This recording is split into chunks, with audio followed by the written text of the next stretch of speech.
for today's topic, we will discuss about the week one lesson, which talks about writing strategy. So in this session, we will discuss about different text types and the explanation of written text as a connected discourse.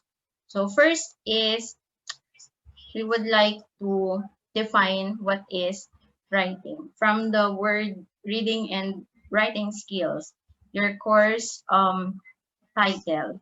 So writing, upon searching the meaning of it from the Google, you would find this meaning. It's from englishclub.com. So it says here that it is the process of using symbols such as letters of the alphabet, punctuation, and spaces to communicate thoughts and ideas in a readable form. So this is the most common definition of writing. And on the other hand, there's also another meaning, which is it refers to the work or career of an author. So such as Joe Knox, Maxine Gigi, we have um, William Shakespeare. So those are the known writers or authors in the field.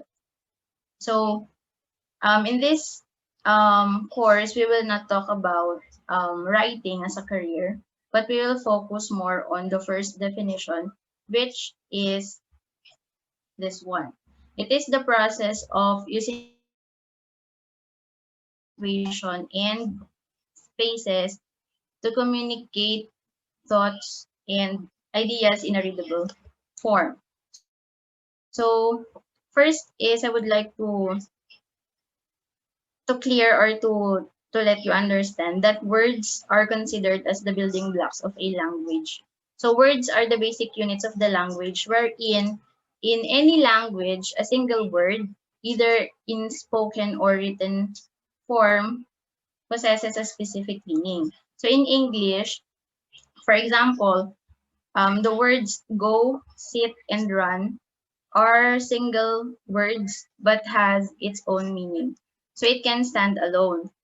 Maybe before, during your junior high school, you learned that a sentence is a combination or a group of words which expresses an idea or a message. But then um, in English, a single word is also considered as a message. So with that, um, we need to understand that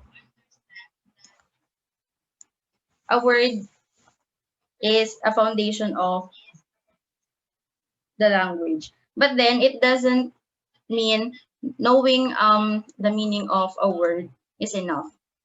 So to further understand this one, let me just go back with this one. So these words, like for example, the word go, sit, and run, these words were surely interpreted right away because you know the meaning of these words. But then we have to understand that the way we pronounce words in isolation or one word and the way we pronounce it with other words in a sentence or in the context, it differs. So for example, the word journalism, as you can see, it's a single word which could mean production and distribution of reports on current events based on facts and supported with proof or evidences. However, if you're going to use the word journalism in different contexts, the word might change and the meaning might be the same, but then the words are sometimes changed. So for example, in the context of subject or course, journalism may pertain to mass comm. If you're familiar with the course of AB, ano ba yun? AB mass comm or mass communication, AB mass communication or campus journalism. In other contexts, journalism can also pertain to a person. So a person who delivers a news report is called a journalist or a reporter. So it can also be in the context of output. So a newspaper, a magazine, print media are still considered part of journalism. The same with occupation.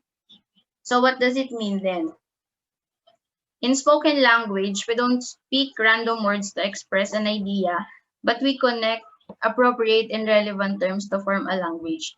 If you have taken your oral com subject, it was stated there that in trying to convey a message, you don't just utter random words, 'di ba? You don't just speak random words to express something, but then you have appropriately so that your message is clear and will be delivered clearly to your receiver. So in the same way, in written language, we create text from our point of linguistic structure or grammar to form appropriate and relevant units by ordering and linking them into greater blocks to be able to put ideas across. To further understand this one, I have here some examples. So for example, your idea is you're going to buy fruits in the market.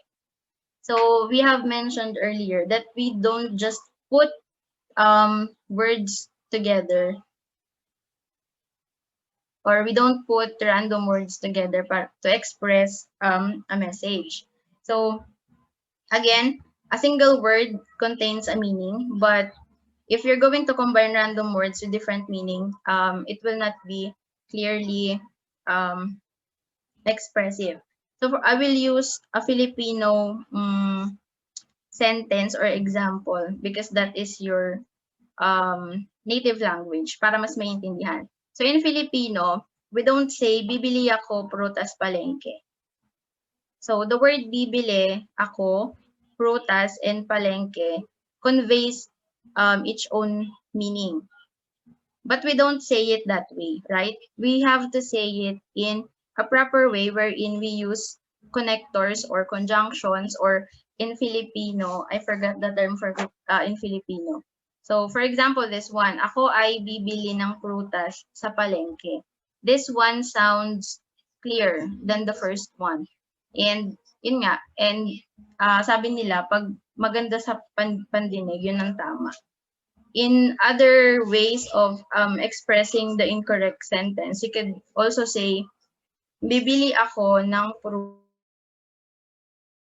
importance of this small or single unit of words. Ito, yung I, ng, sa, in forming Filipino sentences.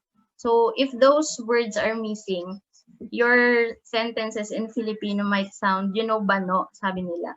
Parang ang pangit pakinggan. Parang foreigner, something like that. So in English, we have here I buy fruits market. If you're gonna say it like this, people will laugh at you.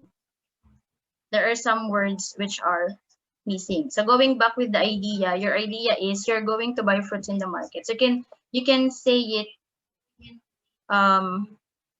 this way. I will buy fruits in the market, or I will go to the market to buy fruits. So there are some words which are added to make it more clear. So that's the essence of following linguistic structure or grammar, both in speaking and in writing. Okay, so when we talk about writing, there are a lot of different text types, and this text types has its own rules or conventions for its manifestation. What do I mean by that? Let's say, for example, in nonfiction writing, the way you write reports, editorial, essays, and articles is far different from the way you write fictional writing such as novels, short stories, jokes, dramas, and poetry. So these are all the text types, or some of the text types that we commonly write in different fields. So in writing nonfiction, non-fictional writings, we need to sound more, it's more on entertainment, and yan, ito yung iba. So we have greeting cards. These are considered written text. Diaries, memos, we have messages. The way you send text and chat or emails is different when you write non-fictional writings. So announcements, if you have not seen an announcement yet, tingin kayo sa billboard or maybe in the social media, Facebook, yeah, newspaper, and then we have academic writing. These are the most common text types to you because these are the ones that you are creating in school or the one you are writing in school. So you have short answer, test, response, reports, and you do reporting. So we have essays and papers and thesis or books. So when it comes to your thesis, I think you have your research now. Your teacher in that subject will be Miss Artazo. So please wait for her virtual class kasi may ipapagawa siya sa inyo. And then another form is we have the biodata. That's biodata. Biodata and resume. That will be your output later on in the subject. So we have questionnaires, directions, labels, signs, labels, not the labels in relationship, but the labels in some products that we create. And we have signs, recipes for those who are taking HE, home economics. So if we are in a traditional face-to-face classes, I will require you to create your own recipe book. Yan, sana, pero wala. We have bills and other financial statements. So for those who are taking ABM, you need to familiarize those financial statements. Statement of account na ganun. So maps are also considered text type. Manuals for appliances, menu, schedule, and yan, invitation, comic strips. So these are just some of the different text types that we commonly write. And then as you go along your journey from senior high to college, you would meet a lot more of written text types. So each text type follows certain rules or conventions for its manifestation, making it easy to identify the genre of the written language. As I've said, the way you write poem is very different from the way you write your resume and the way you write or create an invitation. So this one is literary. So you oftentimes use figures of speech, rhythm, meter. Yeah. And then for the resume, this is a little bit formal on your end because your aim here is to get a job and not to impress your readers. And in creating invitation, it's a little bit more classy or elegant on the end of um, the look of that invitation so that it will be more catchy. So what does it mean? That it has certain rules. So we follow different formats when it comes to writing, depending on the genre. So that's it. And then let us now proceed with the writing process. So it says here, I'm not sure if you were able to read this in your module. It says that a writing without form is like a human body without skeleton, while writing without content is like a skeleton without no flesh. I want you to ask yourself these questions. I can excellently express my idea.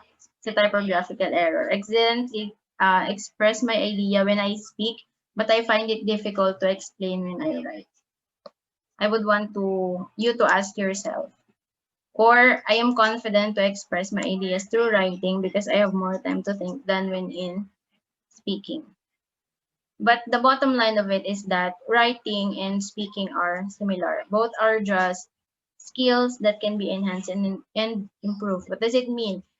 If you are a person who um, who can express the idea through speaking, but you cannot express it through writing, that's fine. Because you can still have time to work on your writing skills. Again, it's a skill. It can be improved. Yeah. So going back with the definition of the writing a while ago. So that is your way of writing or using symbols to express a readable idea or an idea in a readable form. So a writing without content is like asan na yun? Writing without content is like a skeleton with no flesh. The content in writing is what you want to say or the idea or the concept that you want to express. And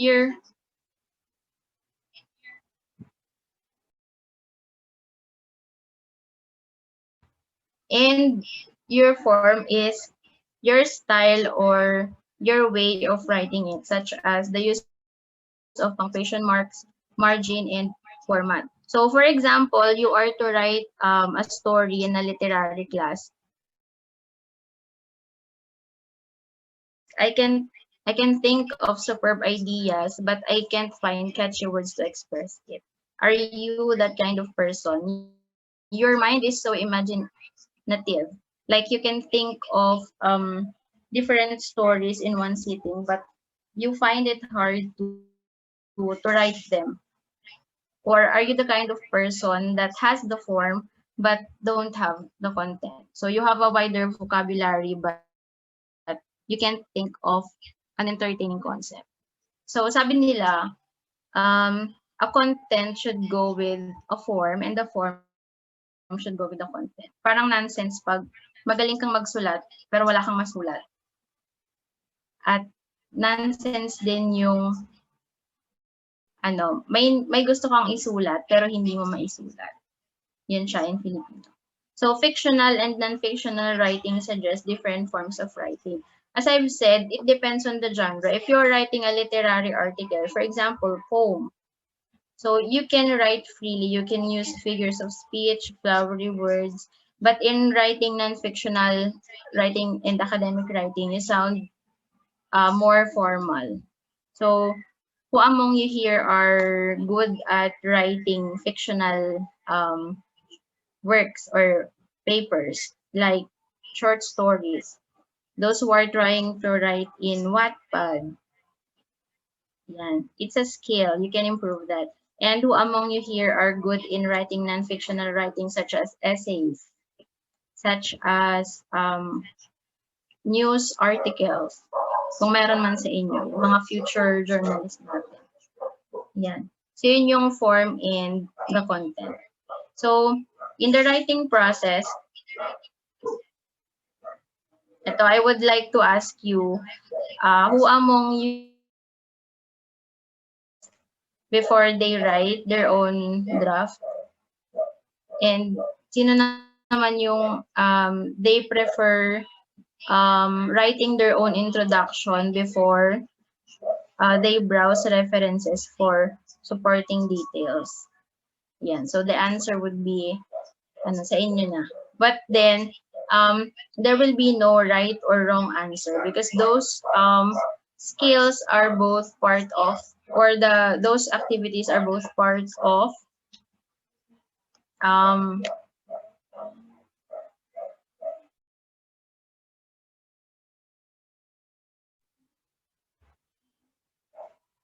okay.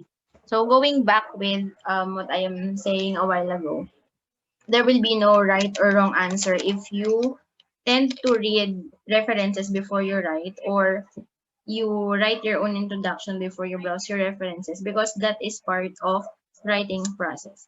So these are the 6 steps in writing according to Dagdag 2010. So if you were able to read your modules, these were all stated in that module. So we will discuss here the definition of these 6, but we will focus on the explanation of the pre-writing stage. So first is we have the pre-writing stage. This pertains to different writing strategies that helps you discover an idea before you start. You were in school and you were asked by your teacher to write an essay about your favorite pet. Yeah. So if you cannot think of a good topic, you need to undergo the pre-writing stage. Okay, so it opens your mind to familiarize an unknown concept to help you identify the desired output of your paper. So it also helps you narrow the topic you want to write about in your paper, and the suggested activities for pre-writing stage are brainstorming, we have clustering or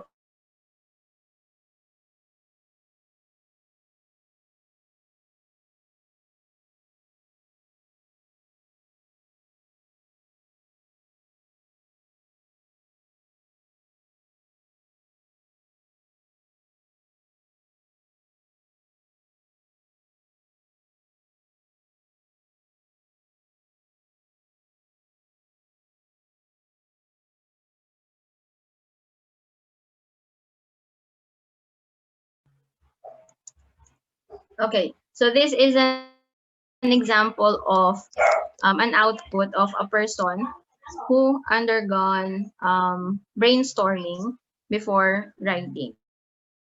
So this is how you do brainstorming. There are different models or frameworks to apply in doing the brainstorming, but it's up to you if what you are going to use. So here, brainstorming and clustering are almost similar.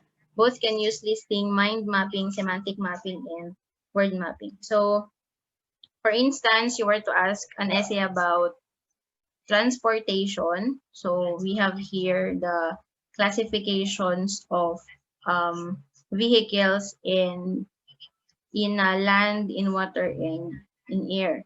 So that is how you do, this is mind mapping. This one is also mind mapping. Yeah, so both can also be used to select an interesting topic and to group relevant ideas to explain a topic and the subtopics. So let's say, for example, you were given a very wide topic and you have to dissect it into subtopics. So this is how you do it. So the main topic, under your main topic, you have your subtopics, and of course you need to add the details, the supporting details, which will strengthen your claim in your composition.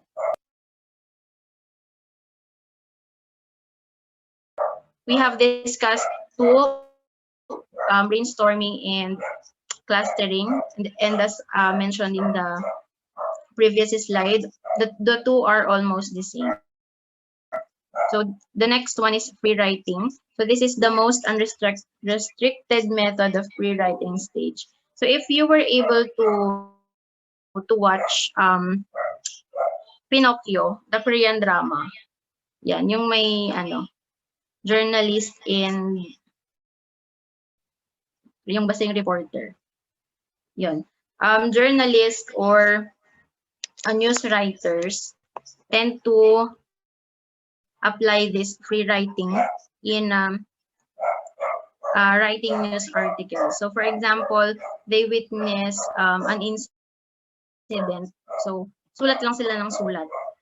Yun yung sa free writing. So you have a very short time and you have to write as fast as you can, and you don't mind the grammatical errors in your writing, but you want to take down notes of all the important details dun sa incident na yun. It's also a technique applied by most of the writers. I forgot who's that writer. He mentioned that he always has his pen and a notebook. And every time that he was able to think of a concept, he writes down everything as fast as he can. So that is free writing. And then afterwards, that is the time when he will be thinking of how to elaborate all of those information that he was able to write. So that is free writing. So again, it's the most unrestricted method. It's up to you. Basta you have enough time. Okay, so next will be the organizing stage. So this will be discussed in the next session. So this stage is vital in incorporating coherence in the transition of your writing. So after exhausting all possible ideas related to a topic, you may now focus on arranging these ideas and thoughts into a sensible order. So if you were able to read your module in week 2, so that's selecting and organizing information, your module 2 focuses more on outlining. But in my discussion later on, we will discuss more of graphic organizers or the other types of graphic organizers that you can use in organizing your ideas before you proceed with your writing of the first draft. So the next stage, this is the third stage or third step. So with the form in place and the content that would go with it, this is the stage where these ideas would be expressed in complete sentences and paragraphs. If you were able to use formal theme in junior high school, so the proper way of using that formal theme is that first is you have to undergo your rewriting stage and then your organizing stage and then the writing of your first draft.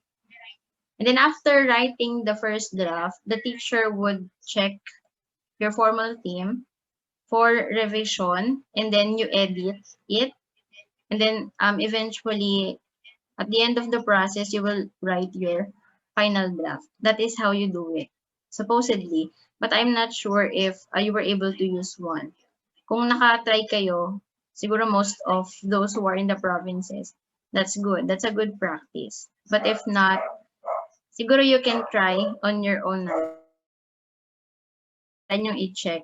Check the grammar, you check the margin of your first draft, the use of proper subject verb agreement, tenses of the verb. Yan. So yung unang draft. Sabi nila sa unang sulat madumi. Yeah, that's correct. Okay, because your first draft will of course not be the perfect one, but it will undergo the next stage, which is the revising stage here. So revising is the stage where you polish the order of your ideas and filter the information needed to get your points across. So this is not yet the editing part wherein you're going to check on the